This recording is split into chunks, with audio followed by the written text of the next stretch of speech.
আজকে আপনাদেরকে বানিয়ে দেখাবো মিষ্টি কুমড়ার লাড্ডু। মিষ্টি কুমড়ার লাড্ডু তৈরি করার জন্য আমি 1 কেজি পরিমাণে কুমড়া নিয়েছি। কুমড়াটা অবশ্যই পাকা হতে হবে, যদি কাঁচা হয় ততটা ভালো লাগবে না। এই জন্য দেখুন আমার কুমড়াটা কতটা পাকা। কুমড়ার মাঝখান থেকে কুমড়ার বিচিগুলোকে ছাড়িয়ে নিতে হবে। শুধুমাত্র সলিড কুমড়াটাকে আমি রাখবো। কুমড়ার উপর থেকে ছোলা ছাড়িয়ে নিতে হবে।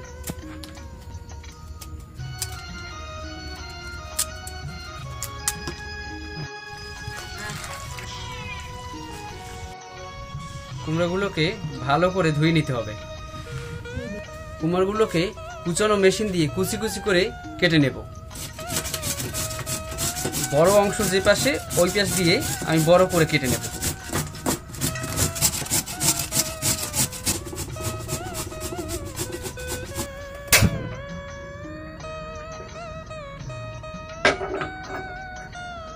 একটা ফ্রাই প্যানে 1/2 লিটার পরিমাণ দুধ দিয়ে নিচ্ছি।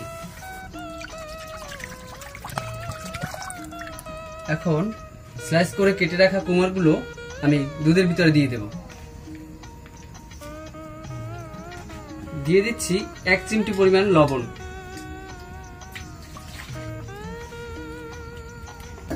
এখন কুমড়াটা ভালো করে সেদ্ধ হওয়া পর্যন্ত আমি ঢাকনা দিয়ে ঢেকে রাখব।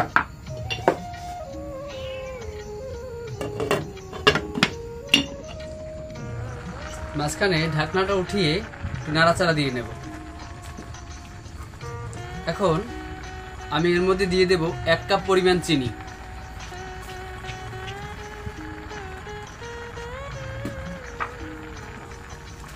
চিনিটা আগে দিয়ে দেওয়ার কারণ হচ্ছে চিনি থেকে যে পানিটা বেরিয়ে যাবে তাও এর সাথে সাথে টেনে নিয়ে যাবে। এখন আবার পুনরায় ঢাকনা দিয়ে ঢেকে দেব।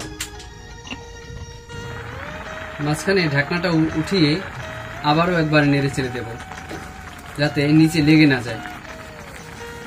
আর আমার কুমড়োটা একদম সিদ্ধ হয়ে গেছে, দারুণ একটা সুঘ্রাণ বেরোচ্ছে। একেবারে শুকনো শুকনো হয়ে আসছে প্রায়, আর অল্প কিছুক্ষণের মধ্যে এটা একবারে শুকনো শুকনো হয়ে যাবে। যতক্ষণ পর্যন্ত একটা আঠালো ভাব না আসবে ততক্ষণ নাড়াচাড়ার উপরেই থাকতে হবে। এখন চুলার আঁচটাকে একটু কমিয়ে নিতে হবে। এখন এটাকে আমি চুলা থেকে নামিয়ে নিচ্ছি।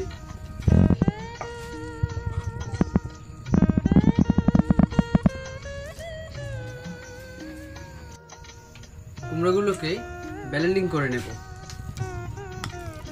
আপনারা চাইলে শিলপাটায় বেটে নিতে পারেন। করে নিচ্ছি,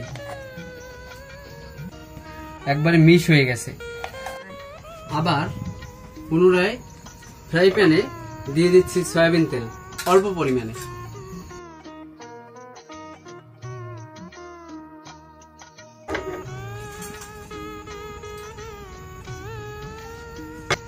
তিন টুকরো এলাচ আর 2টি তেজপাতা, দারুচিনি 1 পিস।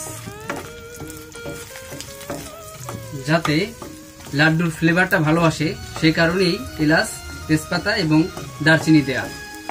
এই তেলের মধ্যে এখন আমি কুমড়ার মিশ্রণটা ঢেলে দিচ্ছি।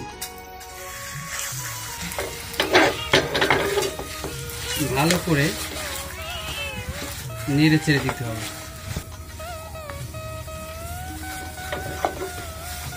খেয়াল রাখবেন যেন নিচে লেগে না যায়।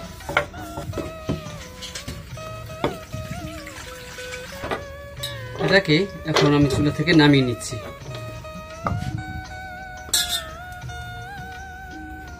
আমার হাতে সামান্য তেল মেখে নেব, যাতে আমার লাড্ডু বানানোর সময় হাতে লেগে না যায়।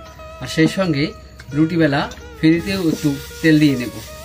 বাটিতে দুধ ঢেলে নিচ্ছি, গুঁড়ো দুধ।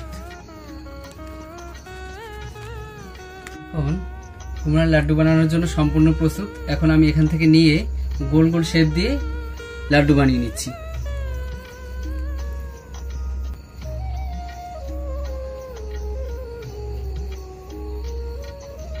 এখন এটাকে গুঁড়ো দুধের উপরে দিয়ে ডেকোরেশন করার পালা।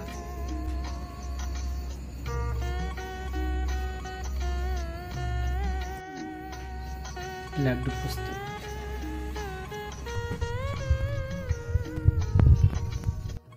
প্রস্তুত হয়ে গেল আমার মিষ্টি কুমড়ার লাড্ডু।